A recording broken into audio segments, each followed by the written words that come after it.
Bueno, vamos a ver algunas reglas de derivación, porque muchas veces resulta en general muy complicado hallar las funciones nuevas derivadas utilizando la definición. Entonces, las reglas de derivación me permiten aplicarlas y combinarlas para llegar rápidamente a una función. Lo primero que vamos a decir, que si tenemos una suma o resta de funciones y las queremos derivar, estos corchetes me están indicando que la operación la voy a realizar, eso yo lo voy a resolver como la suma o resta de las derivadas de cada una de las funciones intervinientes.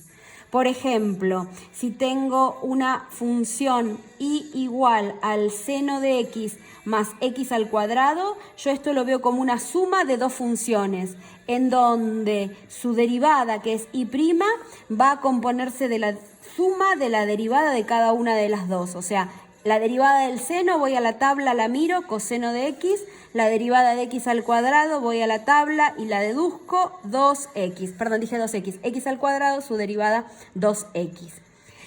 Esto me sirve tanto para la suma como para la resta. ¿Qué pasa cuando tengo el producto de dos derivadas que no se pueden mezclar? Por ejemplo, si yo tuviera estas dos funciones, el seno de x no lo puedo juntar con x al cuadrado porque esta x es parte del argumento del seno y esta es otra función. Entonces, en este caso, yo tengo el producto de dos derivadas, de dos funciones que tengo que derivar. ¿Cómo lo resuelvo? La derivada de la primera función por la segunda sin derivar, fíjense que acá hay un tilde, más la primera sin derivar por la derivada de la segunda. Si yo respondo a esta regla, estoy derivando el producto y todos los productos de funciones se derivan de esta forma. Por ejemplo, si tengo una función que es e a la x por 3x a la quinta, la derivada de esta función se va a resolver así. La derivada de la primera, si vamos a la tabla, en esta no nos podemos equivocar porque la función derivada de e a la x es e a la x, coincide la derivada con la original. O sea, la derivada de la primera por la segunda sin derivar, fíjense que represento la segunda función y no la toco, no hago nada, más la primera sin derivar por la derivada de la segunda. Y en este caso tengo el 3x a la 5. ¿Qué hacemos con el 5? Lo pasamos para adelante. Entonces va a multiplicar a 3, me va a quedar 15 y el exponente va a quedar en 4. Ahí tengo la suma de cada una de las funciones que han sido derivadas. No toco más, lo dejo así. El problema, más allá de que yo puedo sacar factor común y trabajar algebraicamente, el ejercicio lo que me está pidiendo es que derive el producto. Lo derivé y ahí lo dejé. Y la última regla vendría a ser el cociente de funciones a las cuales tengo que derivar. Dadas dos funciones que están expresadas con un cociente, ¿cómo las derivo? Y la regla es la derivada de la primera por la segunda sin derivar, menos la primera sin derivar por la derivada de la segunda, todo sobre la segunda función elevada al cuadrado.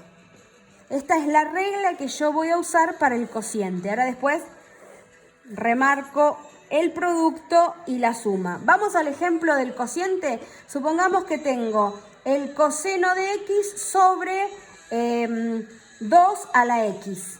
Entonces, ¿cómo resuelvo esa derivada? La derivada es la derivada del coseno menos el seno por la segunda sin derivar, 2 a la x, menos la primera sin derivar, coseno de x, por la derivada de la segunda, 2 a la x por el logaritmo natural de 2. Todo esto lo saco de la tabla, ¿no? Sobre la segunda, que es 2 a la x, todo elevado al cuadrado. Y con ello apliqué la tabla. ¿Qué tenemos que recordar? Una suma o resta de funciones es la derivada sumada o restada de cada una de ellas. El producto de funciones se deriva. La derivada de la primera por la segunda sin derivar, más la primera sin derivar por la derivada de la segunda. La derivada del cociente de funciones, la derivada de la primera por la segunda sin derivar, más la primera sin derivar por la derivada de la segunda, todo sobre la segunda función al cuadrado. Con estas reglas y la tabla, el tema de derivadas debería resolverse de forma práctica por completo.